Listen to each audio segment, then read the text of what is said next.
Okay, so this is part 2 of the matter. I've already forgotten what lecture number it is. Lecture 3.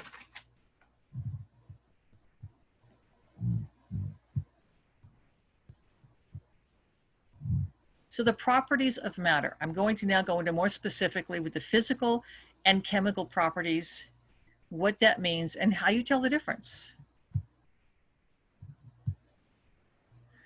Physical properties are changes in a phase, a structure. They're often directly observable, but the molecule itself does not change. Whereas chemical properties are characteristics, well, we'll just read it here, that determine how the composition of matter changes as a result of contact with other matter or the influence of energy. So this is aspects that go into a reaction. And a chemical reaction results always in a different product, a different chemical makeup, a different molecule than what you started with, whereas a physical reaction does not. So here are some examples of your different types of properties. Physical properties are often the ones that they're tactile. We can see them. You can look at that and say, it's a solid, it's a liquid, it's a gas. We measure when does it melt or when does it boil. That is a physical property. It's specific for every single molecule or substance, and that's actually, we use these to identify unknowns. The mass, the volume and density in particular is intrinsic. Mass and volume are physical properties. Of course, those two are going to change depending on how much of something you have. Taste, odor, color, texture. So tangible properties are physical properties. Chemical properties have more to do with how do they react chemically. Makes sense, right? Is it an acid or a base? Does it give or receive a proton? Does it give or receive an electron? That's an oxidizer or reducer. These will be the last parts of our semester. Is it chemically reactive? Or is it stable? How quickly is it going to disassemble its molecule and go connect with another set of atoms to make a new molecule? Or is it very stable and it's just ho-hum, I'm sitting here, I'm not going anywhere? And right in with reactive is flammable, combustible, explosive. So these are all terms that have to do with chemical reactions. Anytime you have a chemical reaction, anytime you have any of these processes, your product is a different molecule, a different makeup, a different combination than what you started with. And that's the definition of a chemical reaction. Some of the categories of metals versus nonmetals. Remember, nonmetals are on the right-hand side.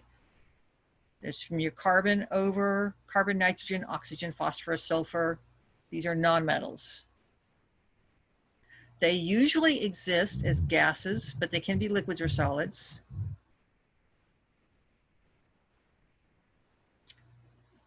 They are heat insulators. They're not really great conductors of heat or electricity, and they're often brittle. Because they're at the far right of the periodic table, and you will become experts at this very soon, they gain electrons easily. And you're, like I said, you'll get really good with that one soon. Metals is everything else on the left-hand side except for the metalloids. Metalloids have properties of each of these. They usually have a high luster. They are good conductors of heat and electricity. They can be shaped, formed, drawn, and they are often solids. So these are just some of the characteristics of metals versus nonmetals. So, fluorine, oxygen, nitrogen, these usually exist as gases at room temperature, 1 atmosphere pressure. Chlorine, and they also often exist as molecules. Carbon, of course, is usually, it's usually a solid. It's usually in molecules as well. Okay. That's just some more examples.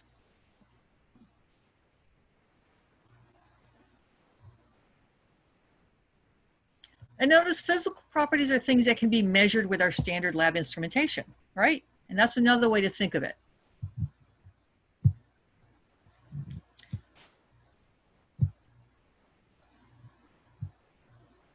All right. So the changes are very important, and you do need to be able to identify if something is a physical change or a chemical change.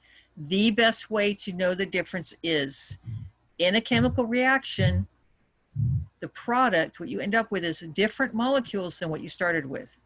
In a physical reaction, the molecules themselves are going to be the same. Your physical state is going to be different. So let's go to my whiteboard.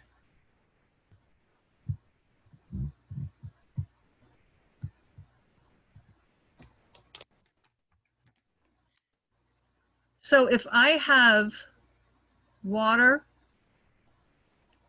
and we'll say it's a liquid, why not?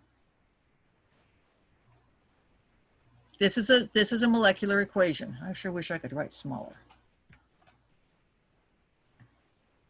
And we're going to add some heat. You don't have to write that, but.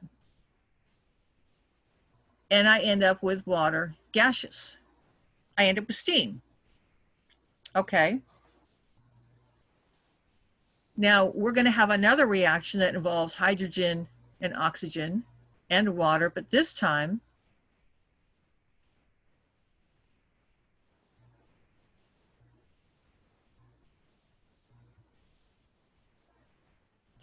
even though we end up with gaseous water or water vapor as the product in each of these, this top one is a physical reaction. Your starting molecule is the same as your ending, your product molecule. What's changed is your physical state. That's a liquid, that's a gas. So when you see this, and the only thing that's changed is the phase, but your molecules have not changed, that's physical. It's a physical reaction. Your chemical reaction will always have a different set of molecules as a product than what you put in there. A chemical reaction reassembles your atoms to new molecules, or at least one. All you need is one new molecule. They don't all have to be changed. But as long as you have a new molecule in the product, you have a chemical reaction. So that is your difference.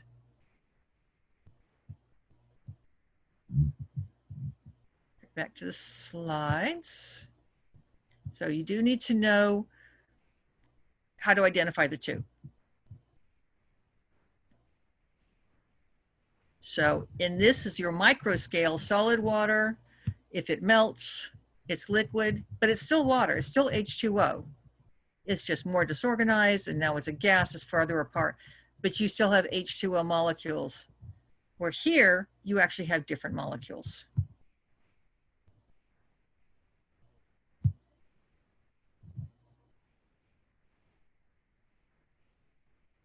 All right. You do need to know these terms. These are phase changes. You absolutely have to have them memorized. Notice, by the way, this is vaporization. It is not evaporation. Evaporation is the process of vaporization. So anytime you go from a liquid to a gas, it's vaporization. When you go from the gas to the liquid, it's condensation. Going from a liquid to a solid is called freezing. It does not mean automatically that you made it colder. It's just the term. We use that for water going to ice, but anytime you have a liquid going to solid, we call it freezing. And anytime you have a solid going to liquid, we call that melting. A solid going straight to gas, like carbon dioxide, like dry ice, that's called sublimation. And the gas becoming a solid is called deposition. Something is depositing. Your gas is depositing as a solid. and of course, gas to liquid condensation. So memorize these. The point at which this conversion takes place. So for example, the point at which your solid becomes a liquid is called the melting point, or the freezing point when it goes from a liquid to a solid, or when something becomes a gas is called the boiling point.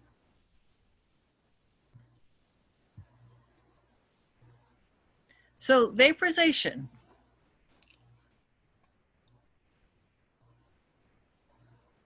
That's a liquid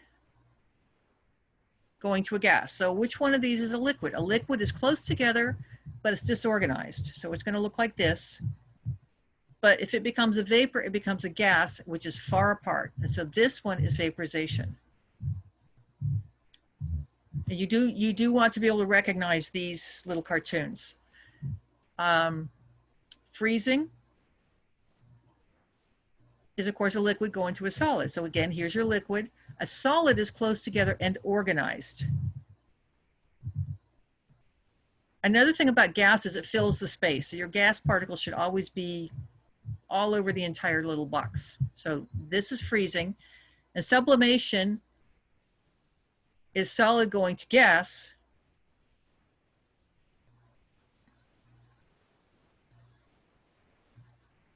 So there's my solid and there's my gas. So what would be C?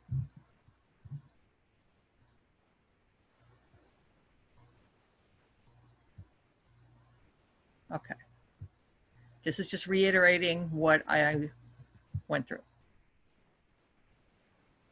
So I think you have Alex questions like this. Is something a chemical or a physical change? Your indication is your starting molecule the same, sorry, over here, as your ending molecule? If the molecule hasn't changed, it's physical. If your molecule has changed, it's chemical. And it's that simple. So which of these is not a chemical reaction? Well, here's my reactants. So I'm adding this with this. My product is now a different molecule. So my ending molecule is different from my starting molecules, and so this is a chemical reaction. This one is a little harder to see, but in fact, the ending material is gone from a gas to a solid, but each little molecule actually is made up of one red and one blue. So that actually is a chemical reaction. These molecules, if you look, they're mixed, it's a mixture, but each molecule is still what you started with. So this is not a chemical reaction. It's a physical reaction. If it's actually just a mixture. Unless you slowed this down and this becomes a liquid, harder to tell from here. But this is not a chemical reaction because your ending molecules are the same as your starting molecules, and that's your key.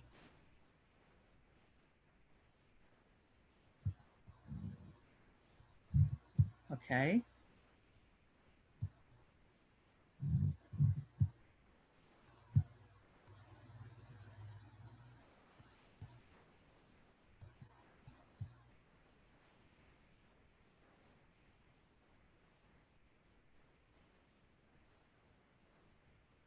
Interesting. Okay. So